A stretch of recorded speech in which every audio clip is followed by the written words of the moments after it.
Hello everyone, what's up. I hope you guys are doing amazing. Myself professor Samuel Anthony लेके आपके सामने एक video about secretarial practice. Now my dear friends, ये जो chapter है आपका फर्स्ट चैप्टर है, first secretarial practice 12th standard. And मैंने इस पे आपका लेक्चर बनाना इसलिए सोचा ताकि आपको आइडिया है कि आपका आगे की पढ़ाई किस तरीके से होने वाली है। जैसे कि आप जानते हैं सेक्रेटरियल प्रैक्टिस में, यानी कि आपने 11th में पढ़ा हुआ, it is a subject which will teach you about more about company secretary, how they work, how they perform in a corporate market, right? So guys, we have these particular topics in SP, and उसके basis पर आपका पूरा syllabus होने वाला है। And बहुत सारे बच्चे ये सोचते हैं कि सर एसपी ले लेते हैं, चार्ट अकाउंटेंट आगे नहीं कर सकते। एक गलत फहमी दोस्तों, आप कर सकते हो डेफिनेटली।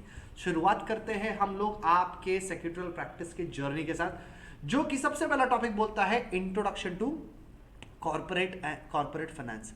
बच्चों, मैं सबसे पहले बात कहूंगा आपसे, अगर मैं बात कर रहा हूं कॉर्पोरेट की,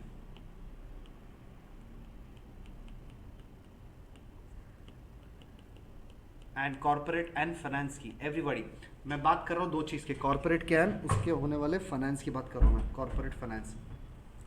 सबसे पहली बात, कॉर्पोरेट का मतलब क्या समझते हैं हम लोग? कॉर्पोरेट का मतलब हम क्लियरली ये समझते हैं भैया company, right. And finance related हम लोग ये समझते हैं कि कुछ पैसे का मैटर है, मनी का मैटर है। अब सर मनी का मैटर कंपनी को क्या क्या होता है, पहले ये समझ लीजिए कि कंपनी को मनी का मैटर यानी कॉर्पोरेट को मनी का मैटर क्या क्या होता है। सबसे पहले क्लियर रखिए अपने माइंड में कि कंपनी को गाइस पैसों की बहुत ज़रूरत होती है, ताकि वो पैसा कमाना चाहते हैं तो उससे पहले उनको पैसा लगाना पड़ेगा। तो हम ये पैसे लगाने को बोलते हैं कंपनी में फाइनेंस। क्या, आई रिपीट, मनी को जब कंपनी में लगाया जाता है ताकि वो प्रॉफिट कमा सके, तो इस चीज को जब पैसा बिजनेस में लगता है, इस चीज को हम कहते हैं बच्चों फाइनेंस। क्या कहते हैं हम इसे? इसको फाइनेंस कहते हैं। यानी कि पैसा जब बिजनेस में लग रहा है, कॉर्पोरेट में लग रहा है, उसको हम बोलते क्या है? फाइनेंस बोलते हैं। अब ये हम चैप्टर हमको क्या बताएगा कि किस तरीके से आप फाइनेंस कंपनी में लाते हो, उसका यूज करते हो, और यूज करके आप कैसे अपने कंपनी का प्रॉफिट कमाते हो। आई रिपीट, वापस बोल रहा हूं, किस तरीके से, व्हाट आर द वेज जिससे पैसे कंपनी में आएंगे, इस्तेमाल किए जाएंगे और आपको प्रॉफिट कमा के देंगे। सो माय डियर फ्रेंड्स, ये चैप्टर उस पे ही बेस्ड है, corporate finance. So my dear friends, सबसे पहले हम ये चैप्टर की शुरुआत करते हैं, जैसे कि आपके बुक में दे रखा है।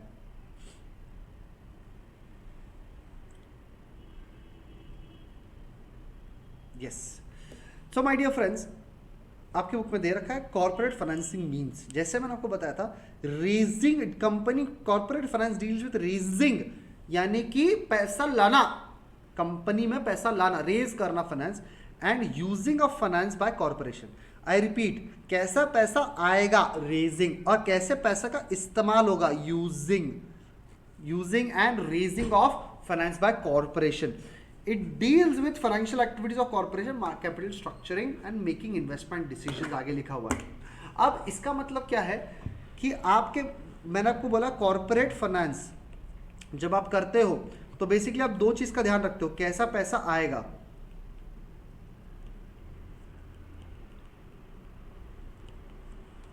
बराबर है, कैसा बिजनेस में पैसा आएगा और कैसा पैसे का इस्तेमाल होगा। इसके साथ अब इस्तेमाल होना मतलब उस पैसों को आप कहां पर लगाते हो जिससे आप क्या कमा सको, प्रॉफिट कमा सको।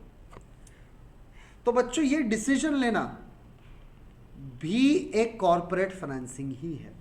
आई रिपीट, समझ में आगे बात? तो मतलब पैसा आना, रेज करना, और पैसे को कैसे इस्तेमाल करना, ये दोनों ही हम लोग किस में इस्तेमाल करते हैं, कॉर्पोरेट फाइनेंस में इस्तेमाल करते हैं। आपने इन्वेस्टमेंट डिसीजन टर्म पढ़ा है, आगे मैं उसको बाद में समझाऊंगा, अभी नहीं, क्योंकि आप पहले बेसिक समझ लीजिए। Okay, now my dear friends, जब कंपनी कॉर्पोरेट, कोई भी कॉर्पोरेट है, वो करती है बेसिकली आपका कॉर्पोरेट फाइनेंसिंग का एक्टिविटी करती है कोई भी कंपनी, बराबर है। जो भी कोई भी XYZ कंपनी है वो कॉर्पोरेट फाइनेंस की एक्टिविटी करती है। दैट मीन्स कॉर्पोरेट फाइनेंस कभी कोई कंपनी कर रही है तो ओके, तो ये कॉर्पोरेट फाइनेंस के लिए वो हायर करती है एक इंसान जो कि कंपनी का फाइनेंशियल मैटर देखेगा, जिसको हम कहते हैं फाइनेंस मैनेजर। क्या कहते हैं उसे?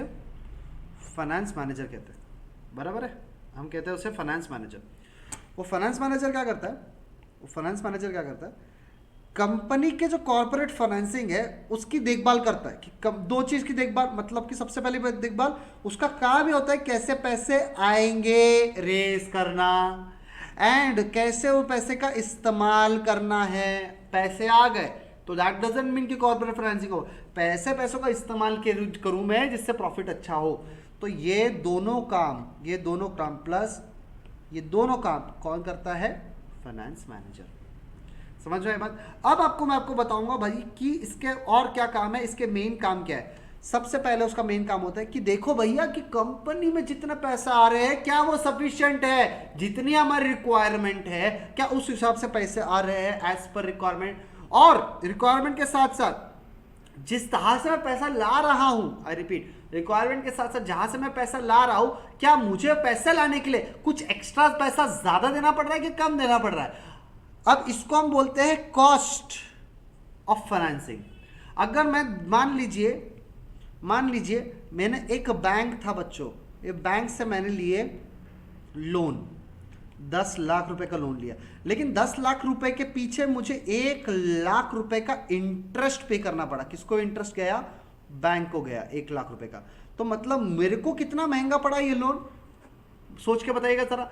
अब 10 लाख तो मेरे पास आ गए हैं, लेकिन ये 10 लाख प्राप्त करने के लिए मुझे कितना एक्स्ट्रा खर्चा करना पड़ रहा है? 10 लाख प्राप्त करने के लिए मुझे एक्स्ट्रा खर्चा करना पड़ रहा है 1 लाख रुपए। तो ये एक्स्ट्रा खर्चा कर रहा हूं मैं, यानी कि इसको मैं कहूंगा कॉस्ट ऑफ कैपिटल। तो गाइस अपना फाइनेंस मैनेजर ये ट्राई करता है कि जहां से भी वो पैसा ले, बैंक से ले किसी और से ले, वहां पर ये जो कॉस्ट है ना वो कम से कम रहे। इसलिए दूसरा पॉइंट दे रखा है, they are using right source of fund that have minimum cost. दूसरी बात करेंगे हम लोग, जो हमने पैसा लाया, तीसरी बात करें, जो पैसा हमने लाया है क्या वो पैसा का सही इस्तेमाल हो रहा है, इफेक्टिवली इस्तेमाल हो रहा है कि नहीं हो रहा है। The firm utilises the raises fund effectively, क्या जो पैसा हम लाए हैं क्या सही इस्तेमाल उसका हो रहा है या नहीं हो रहा है। पहली बात बोल दी हमने कि भैया सफिशिएंट है कि नहीं, दूसरी बात हमने बोल दी कि भैया कॉस्टली ज़्यादा नहीं पड़ना चाहिए, तीसरी बात हमने बोल दी कि भैया उसका यूज़ सही तरीके से होना चाहिए, एंड लास्ट बार बोलेंगे हम लोग कि भाई साहब ये जो पैसा हमने लाया है और पैसा लगाया उससे हमको क्या मिलना चाहिए? प्रॉफिट मिलना चाहिए, ताकि ओनर्स को पैसा जा सके। आई रिपीट, 4 काम हो गए फाइनेंस मैनेजर के, मेरे साथ साथ बोलिए कि सबसे पहले एडुकेट है कि नहीं, दूसरा कॉस्ट कम है कि नहीं, तीसरा उसका सही इस्तेमाल कर रहे कि नहीं, चौथा जो इस्तेमाल कर रहे उससे प्रॉफिट आ रहा है कि नहीं। क्या ये 4 बात क्लियर हो गए आप लोगों को? क्या आपको ये 4 पॉइंट क्लियर हो गए? सबसे पहले वापस पैसा आ रहा है कि पैसा सफिशिएंट आ रहा है कि नहीं, दूसरा सस्ते में आ रहा है कि नहीं, ज्यादा इंटरेस्ट तो नहीं पे करना पड़ रहा, तीसरा इंटरेस्ट के साथ साथ सब, तीसरा कि मैं इसका पैसों का सही इस्तेमाल तो कर रहा हूं ना, एंड लास्ट वाला कि भैया प्रॉफिट तो कमा पा रहा हूं ना कि नहीं। बस ये 4 चीज कौन चेक करता है? Finance manager. क्या ये पॉइंट क्लियर है बच्चों? अगर हाँ तो अब तक आपको समझ में आएगा मैं पढ़ाता कैसा हूं, आगे भी बढ़ेंगे।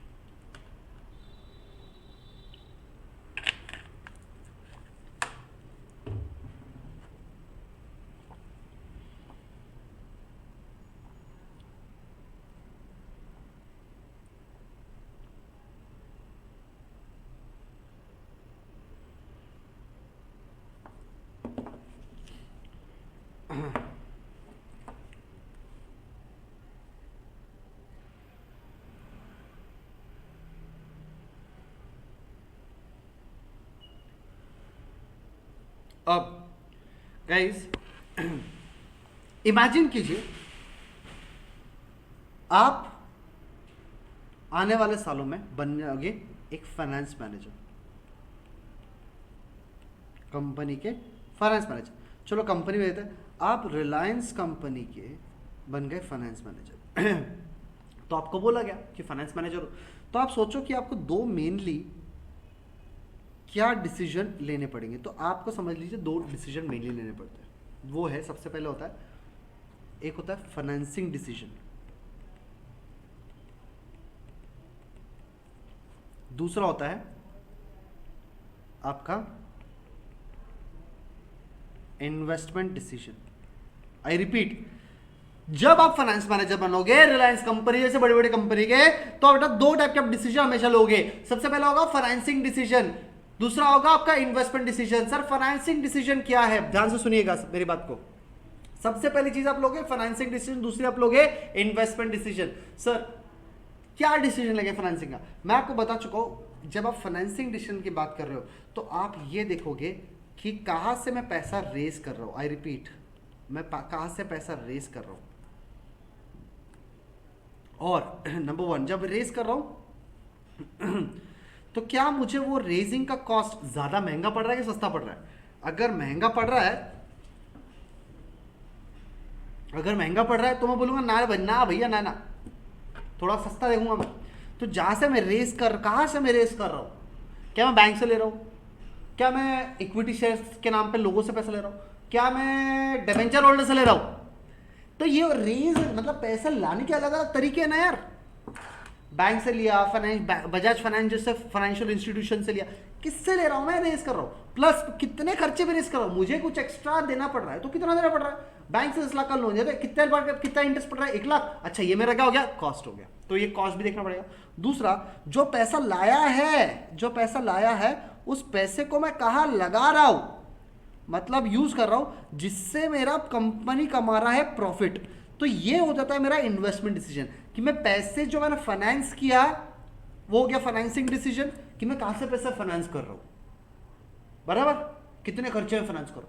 उसके बाद उस पैसे को फाइनेंस तो कर, उसके बाद उस पैसे को मैं कहां पर लगा रहा हूं, इन्वेस्ट कर रहा हूं, इसको बोलेंगे इन्वेस्टमेंट डिसीजन। सो हर मैनेजर के पास दो डिसीजन होते हैं, एक पैसा कहां से लाया जाए उसको बोलते हैं फाइनेंसिंग डिसीजन, और एक पैसा कहां लगाया जाए जिसको बोलते हैं इन्वेस्टमेंट डिसीजन। तो ये दोनों डिसीजन कंपनी को एकदम सोच समझ के लेने पड़ते हैं, क्योंकि ज्यादा कॉस्टली फाइनेंसिंग डिसीजन भी नहीं चलेगा, क्योंकि ज्यादा कॉस्टली हो गया तो डेफिनेटली हमारी कंपनी प्रॉफिट में नहीं जाएगी, तो हमको साथ साथ इंटरेस्ट पे करना पड़ेगा। तो मतलब सस्ता सस्ता अच्छे से अच्छा आपको फाइनेंसिंग डिसीजन लेना पड़ेगा। एक बार अच्छा अपना फाइनेंसिंग डिसीजन लेते हो तो ये भी ध्यान रखिए कि आप वो पैसे को सही तरीके से सही जगह पे लगाओ, ताकि वो सही जगह पे लगेंगे तो आप यहाँ पर प्रॉफिट कमाओगे, आप ओनर्स को भी पैसा दे पाओगे, अपने बाकी जिनसे पैसे लिए उनको दे पाओगे, एम्प्लॉयज को सैलरी कर पाओगे। क्या ये बात क्लियर हो गई। तो जब भी फाइनेंस मैनेजर बनोगे तो दो डिसीजन बनेंगे। अब गाइस, सर क्या हम इसको भी एक कॉर्पोरेट फाइनेंसिंग कहते हैं क्या, कॉर्पोरेट फाइनेंसिंग कहते हैं, मतलब कॉर्पोरेट फाइनेंसिंग में ये दो पार्ट आते हैं। एग्जैक्टली बच्चों, कॉर्पोरेट फाइनेंसिंग कर रहे हो that means you are taking a financing decision and you are taking a investment decision. क्या ये बात क्लियर है आप लोगों को।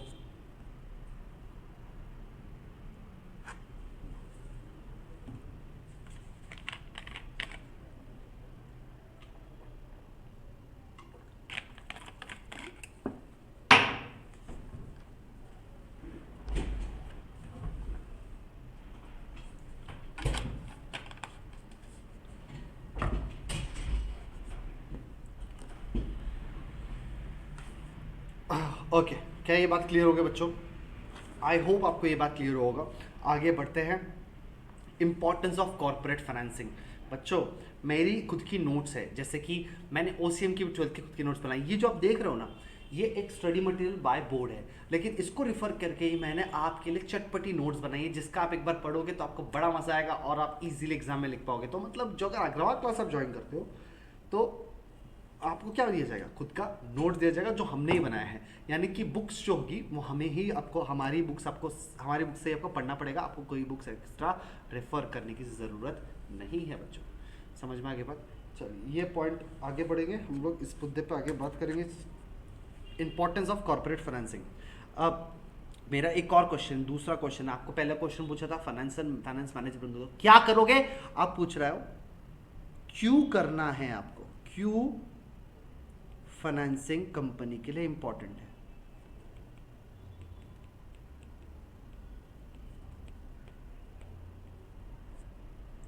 सबसे पहला पॉइंट बोल रहा है, इससे आपको डिसीजन लेने में मदद मिलती है।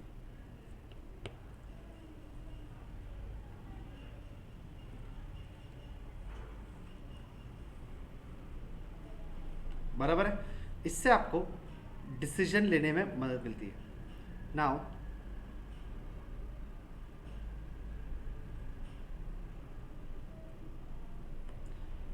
नाउ सर कैसे डिसीजन लेने में, अगर आप फाइनेंसिंग करते हो तो आप दो डिसीजन लेते हो, एक अभी बताया था रेज करने का और दूसरा इन्वेस्ट करने का। अगर आप फाइनेंसिंग लेते हो तो आपको पता चलता है, करते हो तो आपको पता चलता है कि सही तरीके से कहाँ से रेज किया जाए, मतलब पैसा कहाँ लगे, और आपको ये भी पता चलता है सही तरीके से पैसा कहाँ लगाया जाए।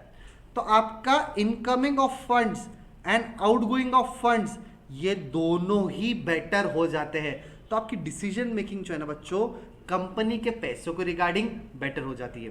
वापस बोल रहा हूं मैं, डिसीजन मेकिंग में आपको कैसे मदद मिल गई? सबसे पहले आपको पता चलता है कंपनी में पैसा कहाँ से लाया जाए, दूसरा आपको कैसे लाया जाए, बेस्ट वे क्या है, दूसरे इसमें आपको क्या है कि पैसा कहाँ पर किस तरीके से लगाया जाए। तो रेजिंग एंड इन्वेस्टमेंट ये दोनों भी आपको बहुत ज़्यादा हेल्प मिलती है। देख लीजिए मेरे साथ साथ बात कर लीजिए, आपको कनेक्ट कर दूंगा मेन बुक के साथ, देख लीजिए यहाँ पर दे रखा है।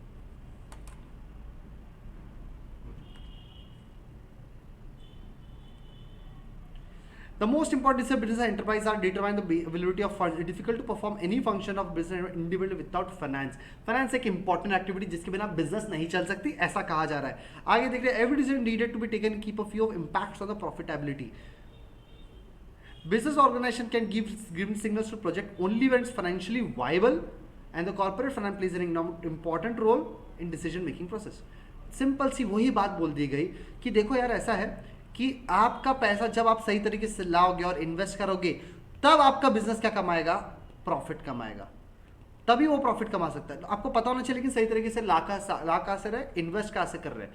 तो जब आप सही तरीके से ला रहे हो पैसा, सही तरीके से लगा रहे हो, तभी प्रॉफिट कमाएंगे ना। तो उसके लिए ये पैसा सही तरीके से लाने के लिए और सही तरीके से लगाने के लिए आपको क्या करना पड़ता है, फाइनेंसिंग करना पड़ता है। Anyone is doubt please check. तो आपको डिसीजन लेना है कि मुझे प्रॉफिट कमाना है, तो उसमें आपको ये फाइनेंसिंग मदद करेगा।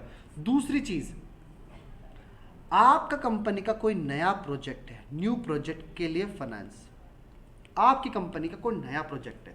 आप मान लीजिए एक नई कार लॉन्च कर रहे हो, लेकिन कार लॉन्च करने के लिए आपको मार्केटिंग करनी पड़ेगी, आपको एडवर्टाइजिंग करना पड़ेगा, आपको शाहरुख खान को ब्रांड एम्बेसडर बनाना पड़ेगा, आपको प्रोडक्शन करना पड़ेगा, आपको एम्प्लॉयज हायर करने पड़ेंगे। ये सब के लिए करना पड़ेगा जब जाके आपका नया कोई प्रोजेक्ट चालू होगा ना। जैसे नया प्रोजेक्ट हमने एग्जांपल लिया कार, जब भी तो आप कार सेल कर पाओगे। तो ये सब करने के लिए आपको क्या लगेगा, मनी लगेगा। तो आप क्या करोगे, आप रेस करोगे फाइनेंस को, मतलब फाइनेंस लाओगे। तो आप कॉर्पोरेट फाइनेंसिंग करते हो तो आप बोलोगे कि बिंदास प्रोजेक्ट हम लॉन्च कर सकते हैं, बिंदास कार लॉन्च कर सकते हैं, क्योंकि हमारे पास फाइनेंस आ जाएगा सर। समझ में बात। Whenever business wants to start a new venture, it needs to raise capital. जब भी कुछ नया बिजनेस शुरू करोगे तो उनको पैसा लगेगा।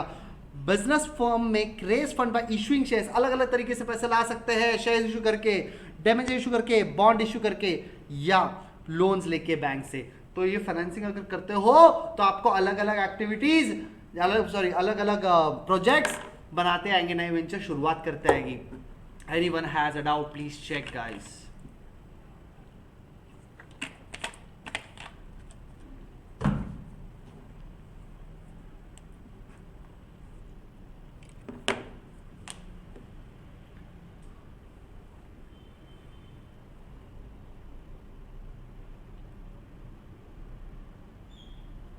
Please check.